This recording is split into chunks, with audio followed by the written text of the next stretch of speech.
Welcome back for our second recipe during Heart Healthy Month. Today we're going to be making a soup. I chose a white bean and pasta soup for various different reasons. First of all, when I first started to learn how to make soups, my world changed completely. I love making my own soups. I don't have to worry about the sodium. Most of my ingredients are fresh. I can freeze them and eat them later. I keep them out and sometimes it's a snack, especially if you're older and you're not getting the hydration that you need. Soups are a great source of hydration. So what I like to do is keep half of it frozen and half of it in my refrigerator. Sometimes I take it out for a whole meal. Sometimes I just have it for a little bit. It doesn't really matter. It's always good though. And the best thing about soups is, again, you make it your own. I'm the worst. I don't follow the ingredients exactly right, and that's okay. There's nothing wrong with that. What works for you works for you. So today, again, we're making pasta and white bean soup. I got the recipe from Eating Well magazine, which is a really good source of healthy recipes if you're looking. So let's go ahead and get started. So let's start with the ingredients. I pretty much have almost everything in my cabinet and refrigerator at all times. There were only a couple things that I needed to get. This recipe is going to make 6 servings. You can spread it out if you add more.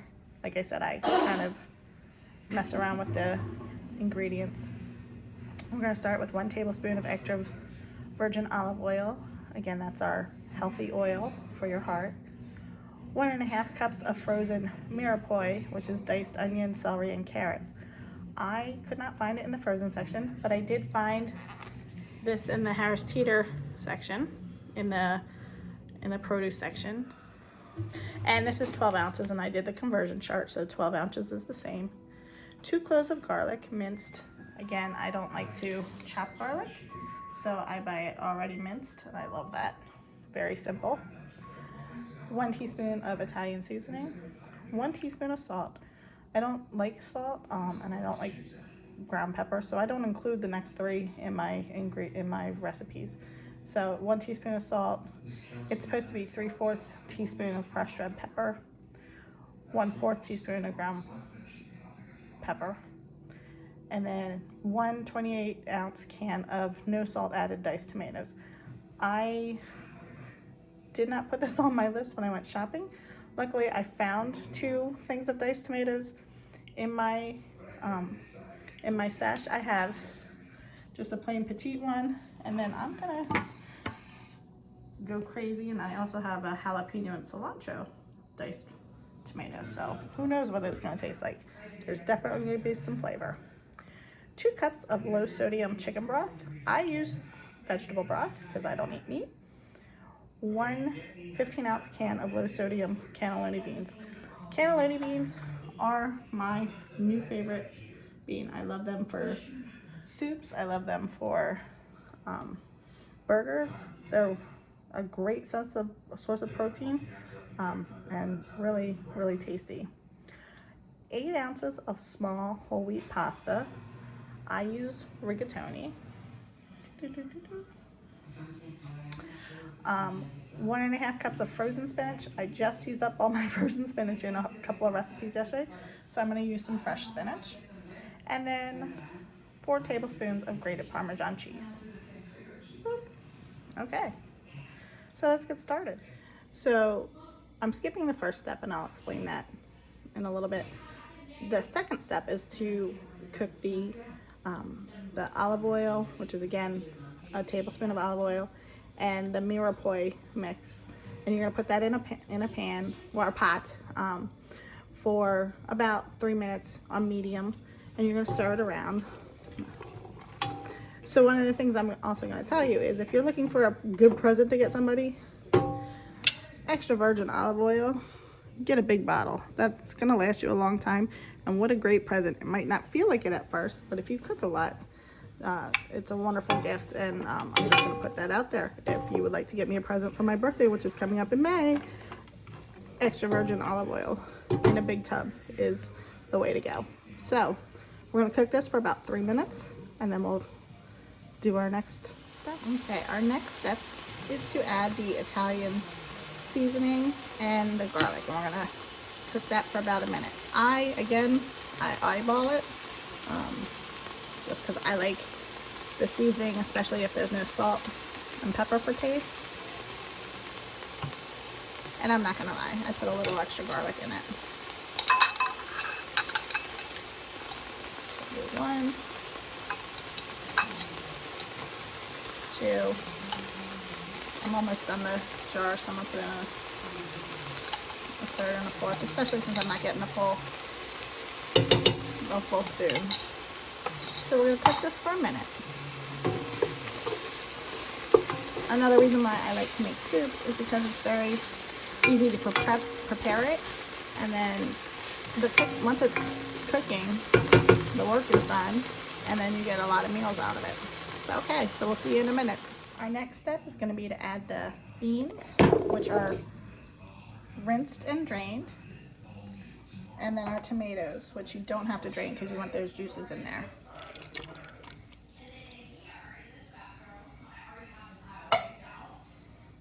It smells great already. I wasn't too worried about the diced tomatoes having the jalapeno and cilantro because there's a lot of stuff in here. I don't think they're going to be overpowering and mixing too much with it, but you know, we'll see. I'm excited. All right, give it a couple minutes and then we'll have our next step. Well, it does pay to read the instructions fully. I was pretty sure I was supposed to add the broth, but I didn't as of yet.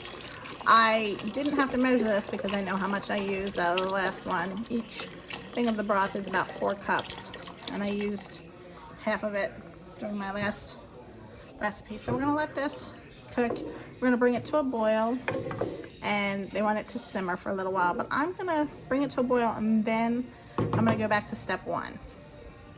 Okay, look at that bubbling goodness. I wish you were here to smell it. So what I skipped in the first step is that they wanted you to cook your pasta. If I have a soup that's boiling with a lot of juices, I just cook my pasta in the soup. I don't need to make an extra dish. It's gonna sit there for a little while. So we're gonna pour, and again, I don't necessarily follow how much they want. I like to eyeball it. I like to have a lot of pasta in my soup because it gives it a little something extra, and it fills you up a little bit more when you're eating it. But oh my gosh, look at this. This is fantastic. So we're gonna let this boil, and then we're going to reduce the heat. They like to cover it. I don't cover it. But we're gonna reduce the heat and let it cook for 10 minutes, and then we're gonna add our spinach. So see you in a minute. Well, see you in a few minutes.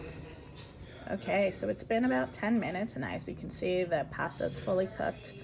If you were following the directions, it would say to add the pasta now, but we don't have to do that.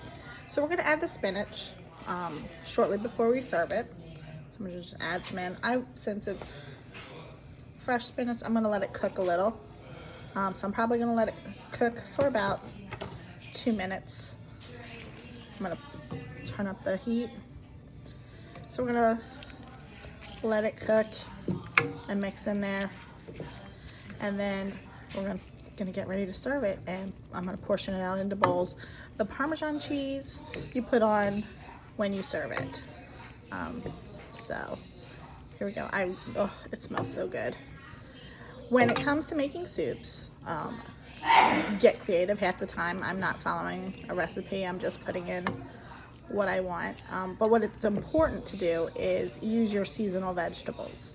I was actually not really excited about the mirepoix because I've noticed, you know, it's not celery season. The celery in the grocery store is not that great, so that wouldn't be my first choice. Winter soups, you're gonna have more of your butternut squash. You can do sweet potatoes, you can do tomatoes, but when you're looking at squash, and you could do some squashes, but really make sure that they're fresh. Right now, when you're getting squash and zucchini at the grocery store, it's not really lasting that long. So make sure when you're using the vegetables, you're using good, firm vegetables. And again, make sure they're in season. That's the best time. Or frozen. You can, I mean, there's no no shame in frozen. A lot of the time I like to do that because that's a huge time saver. There's nothing easier than just pouring in my frozen vegetables in my broth with noodles and seasoning, and then I walk away. In fact, while this was cooking, I went and put my laundry in the dryer. I went and watched some of the curling going on. USA is ahead of China right now. Well, I mean, I know they already played, but on TV they're ahead. So, okay. So I'm gonna let this boil for about another minute, and then I'm gonna move it to its bowls. See you in a minute. Okay, so now I have put them in different bowls. I have one bowl ready to eat that I put some fresh Parmesan on. I have one bowl ready for the freezer. I mean, it's a pretty good size bowl. I'll get 2 meals, 3 snacks out of that or 3 snacks. And then I have another bowl for the refrigerator. Again, that'll be 2 bowls or 3 snack sizes. What I like to do for the ones that are going to be put away that I'm not eating right away is I put on some more of the fresh seasoning, some Italian seasoning. So let's go ahead and taste our soup.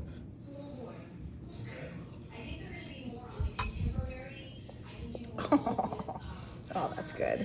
It's a great meal on a yucky day too. So I hope you enjoy it. And again, let me know any additions that you make to it. I know some people made the fried rice with chicken. I'm excited to hear more. So I hope you enjoy the soup as much as I do. It's really good, and I actually can't wait to turn this off and finish eating it. I had not planned on making videos back-to-back weeks, but I know that that's very helpful for you. So give me some ideas for next week. I was planning on doing a breakfast, maybe a lunch, but you know, I'm up for requests. It's just got to be something that is going to be easy for me since I'm one person filming and cooking at the same time. But I'm ready to hear your questions. So I hope you enjoy it. Enjoy your day and go for a walk. Bye.